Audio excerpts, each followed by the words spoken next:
Hi everyone, and welcome back again. Today we're actually going to do a little role reversal, and Mom is going to interview me. Hello, how are you? Okay, so Chloe, tell me a little bit about how you got to exactly where you are right now. Great question.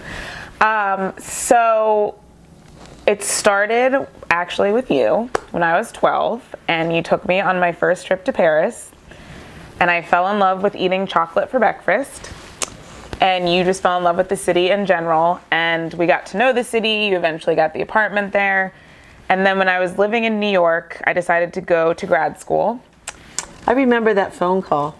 Which Daddy and I were sleeping, and we were in Spain, and we were having a wonderful time. And the phone rings at 2 o'clock in the morning. So we, of course, think that there's a huge problem. No, it's our daughter, Chloe, saying that she's going to grad school. And I said I got in. it was 2 o'clock in the morning. All we heard was grad school. And we did say, because we assumed that you got in, and we said congratulations, but we assumed it was the following year. And when we hung up, I will never forget, Dad, I thought we were going back to sleep. Dad sat bolt up and said, oh my God, do we have to pay more bills? Yes, in fact, you did.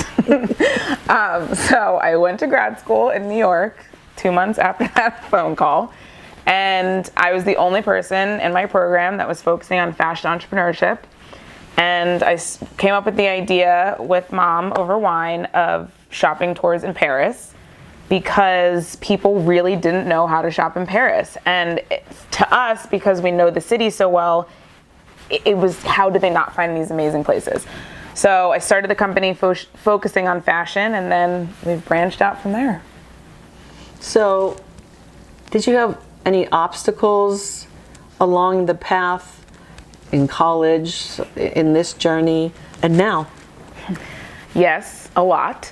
I think the biggest obstacle that went through college, grad school, when I started the company was just people saying no.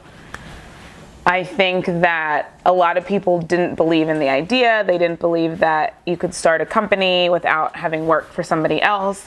And I think, honestly, if it hadn't been for my support group and the people saying no just so I could prove them wrong, I probably wouldn't have started the company. I'm going to flip that question a little bit. What obstacles did you create for yourself? As I'm sure many women and girls have the same issue, my confidence.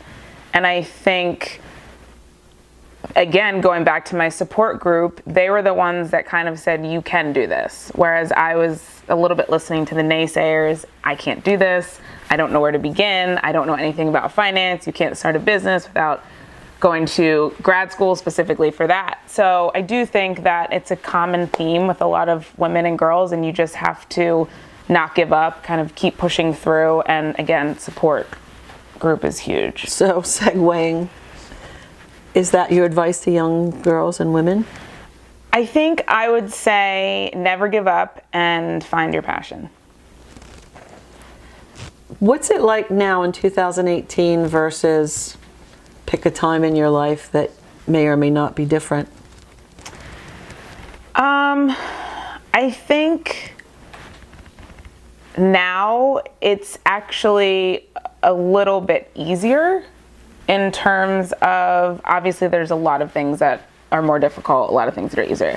But I do think that, for example, when you started your company as a female in your industry, it probably was a lot harder than for me to start my company now as a female. So I think in that regard, we're definitely progressing. We aren't where we need to be, but at least we're moving in that direction. If you could be anyone in the world, who would it be? I am going to listen to some of the lovely women that we have interviewed and say I would be different people every day.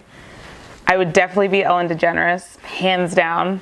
I think I'd go back in time and be Marilyn Monroe, because I'm just intrigued with everything that went on in her mind. I'd probably be Oprah for a day. I'd probably be a president and just kind of see what they have to deal with on a regular basis. I would probably be a fashion designer. Not sure exactly which one at this point in time because I have so many that I love. But I do think I'd be a different person every day, Yes. learn from all of them, and then come back and be me again. I couldn't agree more. I still want to go all the way back to Jesus Christ. Not just because I want to meet Jesus Christ, but the women of that time. I mean, talk about women in 2018. I would love to learn all about women through the ages so that I could say to myself, So you could okay, be a different woman from each period of time. yes, but then say, okay, this is what we've achieved and this is where we keep getting it wrong and this is where we really got it right. I agree. I also think I would, and this is going to sound absolutely insane, but I think I would be Harriet Tubman as well, to kind of see, you know, obviously everybody has struggles, but it doesn't really compare to the things that they had to go through. So just to understand that and kind of appreciate that, then also appreciate what you have too. So Good for you. thanks. Okay, what's your number one bucket list destination? Oh God. And what did you think I was going to say? That you were going to say you didn't have one and that it changes every month, because it does. She lied. I said today. True.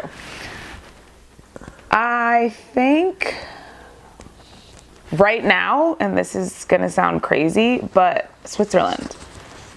Okay, I'll go with you. Great. Okay. All right.